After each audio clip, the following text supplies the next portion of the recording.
In 2005, the United Nations designated the 27th of January International Holocaust Remembrance Day. Every year, on this evening of remembrance, we solemnly mark Holocaust Memorial Day here in Dublin. We remember 6 million Jewish people murdered by the Nazis and their collaborators. And we remember other persecuted minorities who are victims of Nazi atrocities. This evening's commemoration provides us with the opportunity to cherish the memory of those who perished and to reflect on the consequences of the Holocaust. I now invite Uachtaráin na hÉireann, President of Ireland, Michael D. Higgins, to address us. Let me begin by paying tribute to Holocaust survivors we will hear: Susie Diamond, Tommy Rakenthal, Walter Segules, who have joined us here today, and Jadzia Kaminska, who is representing her father, Jan Kaminski, and all of the second and third generation survivors who are also with us. I say to them that you are also critical in helping us to bear witness to a dark and tragic chapter of the past, which by recalling and remembering, we are enabled, we hope, to ensure it will never be repeated. Today, the visible signs of the war may have largely disappeared from the rebuilt towns and streets of Europe, and fewer Holocaust survivors remain to tell their stories. As time continues to pass and we move further away from that darkest and bleakest moment in history, it becomes all the more necessary that we understand the importance of remembering that dark chapter, and that we do not commit the grievous error of consigning the Holocaust and the lessons learned from it to a past that we wish foolishly to think may be no longer relevant in a modern world. How are we to remember? As anti-Semitism and racism once again begin to rise across Europe, we must remember the Holocaust collectively and work together to ensure that hatred and inhumanity is not allowed to once again spread its dark shadow across Europe and the world. To quote Hannah Arendt, evil thrives on apathy and cannot survive without it. We must also ensure that our schools and universities enable young people to become citizens who are reflective, unafraid to query the status quo, to reject the easy option of going with the flow of indifference, to ask the difficult questions that will change the tenor of a discussion, while also valuing the capacity to listen to alternative opinions with all of the necessary courtesies of democratic discourse. So on this Holocaust Memorial Day, and at a time when democracy is once again being challenged by leaders of a divisive and dangerous populism, let us commit to remembering the atrocities of the Holocaust and the intolerance, prejudice, and denial of dignity and rights of the other which led to it. Let us commit to ensuring that all those who lost their lives in Auschwitz and Bergen-Belsen and in Dachau and in all the other concentration camps where minority groups were confined will not be forgotten now or into the future. Gradually, Jewish people were squeezed out of German society. I invite film director Lenny Abrahamson to give his reading.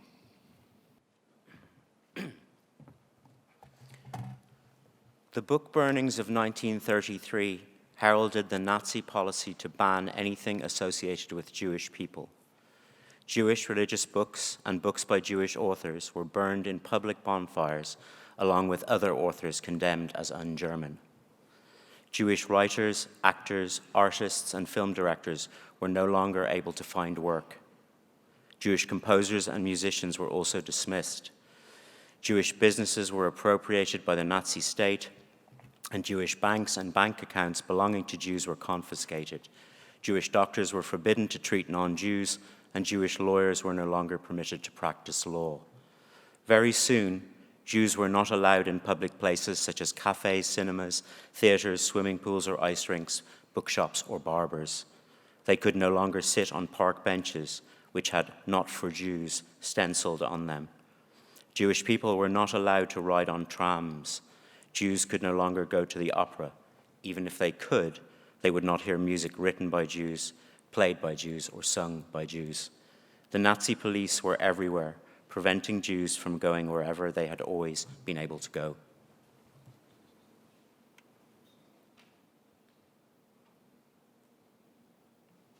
More than 1,300 ghettos were created throughout Nazi-occupied Europe. I invite Karina Camarino, whose grandfather Enzo survived Auschwitz-Birkenau, but who lost many family members in the Shoah, to tell us about the ghettos.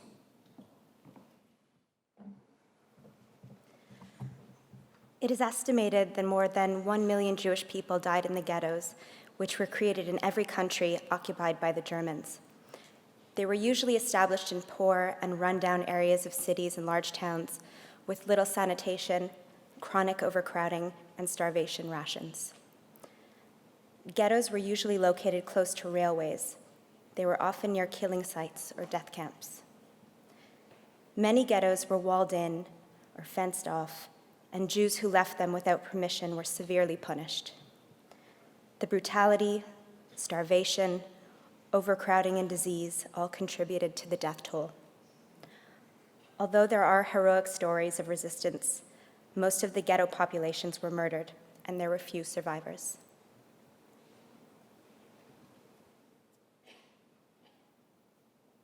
I invite Niall Oman to tell us about the camp system operated by the SS. Youth reader Sive Pettigrew will read from the diary of 14-year-old Kitty from Poland.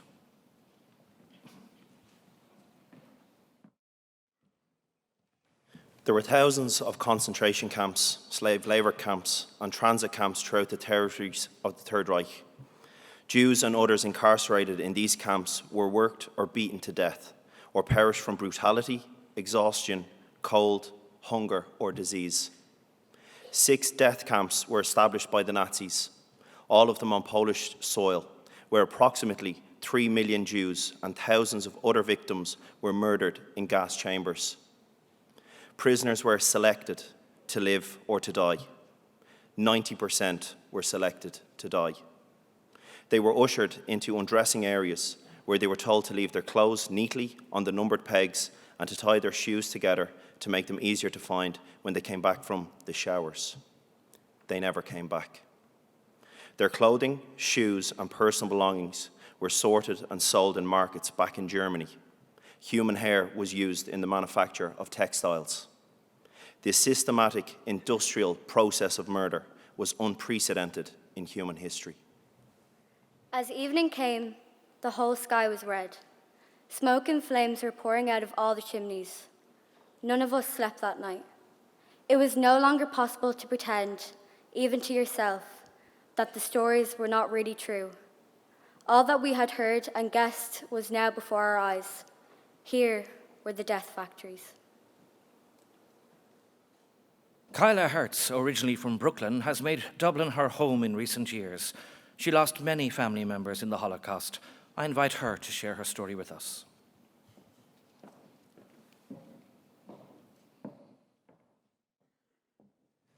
My father's father, Wolf Hertz, was 27 when he, his parents, and 4 siblings were rounded up in their home in Galicia, now Western Ukraine. They were taken to a ghetto in the nearby city of Drohobych.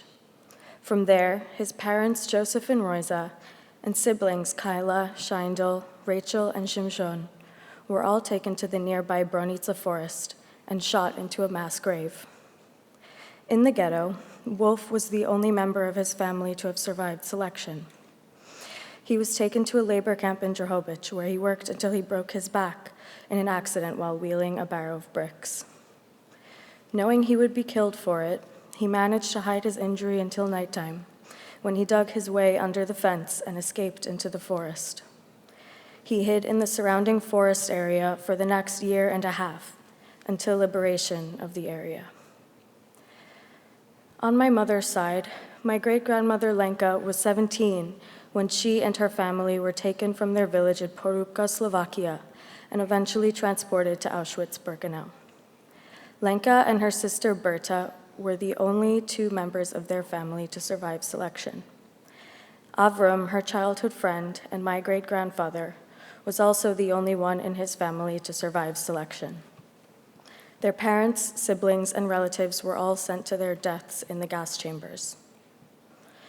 After 1 year in Auschwitz, Lenka and Berta endured a 3-day death march in the middle of winter, walking in wooden clogs to a concentration camp for women. On the march, when they stopped to sleep, the older women huddled to form a circle around the younger. In the night, all of the women on the outside of the circle had died. As painful as it is to recall, we must always remember. Sometimes we have to break our moments of silence with a voice of strength that will never fail to speak our story.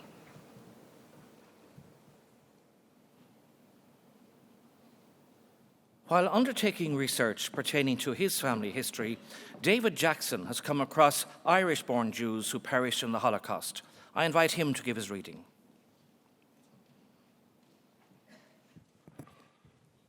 Until 2018, the only Irish Jewish person known to have been murdered in the Holocaust was Etty Steenberg. She died in Auschwitz with her Belgian husband and their young son, Leon. But there were others. Isaac Shishi, Ephraim Zaks, and his sister Lena Zaks were all born in Dublin, and they too were all murdered in the Shoah. For various reasons, families who had come to Ireland from Lithuania, Latvia, and elsewhere in the late 19th century and early 20th century decided to return to their original homelands. Isaac Shishi, Ephraim Zaks, and his sister Lena are 3 Irish-born Jews whose parents returned to Europe and who ultimately met the same fate as 2/3 of European Jewry. Isaac Shishi was born in Dublin in 1890. His family returned to Vixnia in Lithuania in 1893.